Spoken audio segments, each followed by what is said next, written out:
గురువుగారు, ఈ మధ్య కొంతమంది జ్యోతిష్య పండితులు సెలబ్రిటీల జ్యోతిష్యం చెప్పి బాగా ఫేమస్ అవుతున్నారు.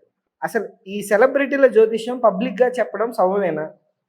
ఎవరి జీవితానికి సంబంధించినటువంటి మనం జీవితాన్ని పరిశీలించినప్పుడు జాతకరీత్యా దాన్ని 10 మందికి తెలిసే విధంగా చెప్పకూడదు. ఇప్పుడు ఒక వ్యక్తి వారి జాతకం గురించి తెలుసుకోవాలనుకుని ఒక జ్యోతిష పండితుని దగ్గరికి వస్తే అతనికి మాత్రమే అతని యొక్క జీవితానికి సంబంధించిన జ్యోతిష్య విషయాలన్నీ చెప్పాల్సి ఉంటుంది. ఒకవేళ ఒక పబ్లిక్ ఫిగర్స్ అంటే పెద్ద పెద్ద వాళ్ళు సమాజంలో ఉన్నటువంటి రాజకీయ నాయకులు కానీ, సినిమా వాళ్ళు కానీ, ఇతరత్ర సామాజికవేత్తలు కానీ, లేకపోతే ఈ స్పోర్ట్స్కి సంబంధించినటువంటి పెద్దవాళ్ళ యొక్క జీవితాల గురించి మనం మాట్లాడకూడదు. వారు వచ్చి అడిగితే వారికి మాత్రమే వ్యక్తిగతంగా ఆ జాతకానికి సంబంధించిన విషయాలు చెప్పాల్సి ఉంటుంది. ఒకవేళ ఈ సమాజానికి ఎవరైనా మార్గదర్శకం వహిస్తారు, ఈ సమాజానికి వారి జాతకం చెప్పడం వల్ల 10 మందికి ఉపయోగపడుతుంది అనుకుంటే వారు ఈ లోకంలో లేని వారు కానీ, ఒకవేళ ఈ లోకంలో ఉన్న ఆ జాతకానికి సంబంధించినటువంటి మంచి విషయాలు, పాజిటివ్ విషయాల్ని ఒక మార్గదర్శకంగా 10 మందికి ఉపయోగపడే విధంగా మాత్రమే చెప్పాల్సి ఉంటుంది. ముఖ్యంగా చెడు విషయాలు చెప్పకూడదు.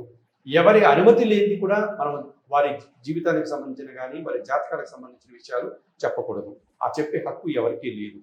కానీ ఎందుకు చెప్తున్నారు ఇలా కొంతమంది అంటే, మీరన్నట్టుగా వారి పాపులారిటీ కోసం, వారు ఎక్కువగా పేరు ప్రఖ్యాతులు తెచ్చుకోవడం కోసం, తద్వారా వారు ఆదాయాన్ని పెంచుకోవడం కోసం చేస్తున్నటువంటి తప్పిదాలు ఇవన్నీ. ఒక వ్యక్తి జాతకాన్ని వారు అడిగినప్పుడు మాత్రమే చెప్పాలి, వారికి మాత్రమే చెప్పాలి. అది అందరికీ చెప్పకూడదు. ఒకవేళ అందరికీ చెప్పేటువంటి ఒక మహానుభావుల యొక్క జాతకాలు ఏమైనా మన దగ్గర ఉంటే అందులో ఉండే మంచి విషయాలను 10 మందికి ఉపయోగపడే విధంగా, 10 మందికి అది ఒక మార్గదర్శకం అయ్యే విధంగా మాత్రమే చెప్పాల్సి ఉంటుంది. ముఖ్యంగా చెడు విషయాలు అసలు చెప్పకూడదు. వీరు చనిపోతారనో, వీరు విడిపోతారనో, వీరికి ఇబ్బంది వస్తుందనో ఇవన్నీ చెప్పడానికి జ్యోతిష్ శాస్త్రము అలా చెప్పకూడదనే నియమాలు ఉన్నాయి. మరి అలా చెప్తున్నారంటే వారు జ్యోతిష పండితులు కాదని చెప్పాలి, లేకపోతే జ్యోతిష్ శాస్త్రాన్ని వారు స్వార్థానికి వాడుకుంటున్నారని చెప్పాలి. అది మంచి పద్ధతి కాదు. అది ఏదో ఒక రోజు వారికి ఇబ్బంది కలిగించేటువంటి సందర్భాలు ఉంటుంది. నా జాతకం గురించి నిన్ను ఎవరు చెప్పమన్నారు 10 మందిలో మీడియా ద్వారా అని చెప్పి ఆ జాతకానికి సంబంధించిన వారు వీరి మీద లీగల్గా కూడా యాక్షన్ తీసుకునేటువంటి సందర్భాలు కూడా ఉంటాయి. అటువంటి వాటిని వారు ఎదుర్కోవాల్సి ఉంటుంది. అటువంటి జ్యోతిష పండితులు అలా చెప్పడం తప్పు.